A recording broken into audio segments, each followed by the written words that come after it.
Bonjour et bienvenue sur la matinale. On va se faire une petite énigme. On va prendre 3 peintres, mais il y en a des plus doués que d'autres. Le premier, pour peindre un mur, il met 1 heure. Le deuxième, pour peindre un mur, il met 2 heures. Et le troisième, pour peindre un mur, il met 6 heures. Et on va se demander combien de temps ils vont mettre pour peindre un mur si on les met tous ensemble. Ce qu'on fait, c'est qu'on fait une petite pause, essayez de le faire de votre côté, d'y réfléchir. Pendant ce temps, je vous rappelle que sur la chaîne, je vous propose un exercice ou alors des énigmes une fois par jour de niveau fin de lycée.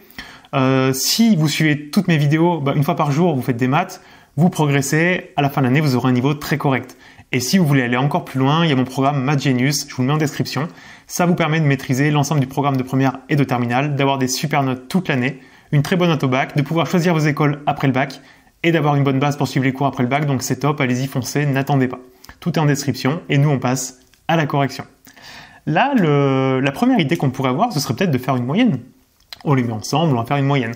Bon, pour faire une moyenne, alors déjà, c'est un peu bizarre, mais bon, on pourrait tenter de faire par exemple 1 plus 2 plus 6 divisé par 3. Ça pourrait être une première idée, ça n'a pas trop de sens, mais ça pourrait être une première idée.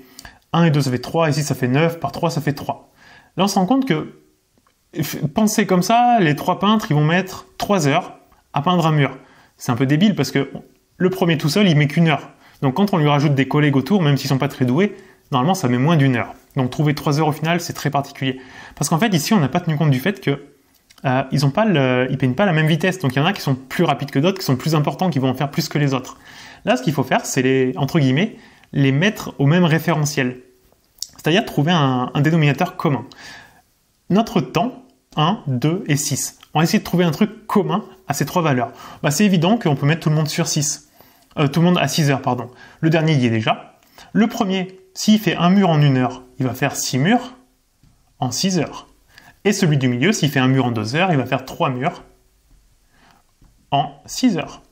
Maintenant qu'on parle pour tout le monde dans la même plage horaire, ça va être beaucoup plus simple. Parce que tout simplement, maintenant, on sait qu'en 6 heures, quand on met nos 3 peintres ensemble, le premier, il en fait 6, le deuxième, il en fait 3, et le troisième, il en fait 1. Donc en 6 heures, ils sont capables de peindre 10 murs. C'est assez facile maintenant. Nous, on veut savoir combien ils mettent de temps pour peindre un mur. Là, on a 10 murs en 6 heures. On va faire simplement une règle de 3. On cherche x qui va être égal à 1 mur. Et donc là, on a un petit produit en croix. On va faire 1 fois 6. Et on va diviser tout ça par le nombre de murs. Donc, il est tout seul là-haut. 1 fois 6, ça fait 6. Par 10, ça fait 0,6. Alors, faire attention, là, faut pas dire que... Ça, c'est bien 0,6 heures. Et puis là, ce qu'on voudrait faire, c'est peut-être le 0,6 heures, le traduire en nombre de minutes, ce serait un peu plus clair. 1 heure, c'est 60 minutes. 0,6 fois 60. 6 fois 6, ça fait 36. On a 36 minutes. Qui est beaucoup plus logique que le 3 heures qu'on avait trouvé au début. En 1 heure, le premier fait un mur, donc forcément, les 3 ensemble, ils mettront un peu moins d'1 heure. 36 minutes, c'est cohérent. Et donc, on a résolu l'énigme. Si ça vous a plu, dites-le moi en commentaire. Mettez-moi un petit pouce bleu, un petit pouce en l'air, ça me remercie. C'est juste pour dire merci, ça fait plaisir. Et je vous dis à demain pour une prochaine vidéo.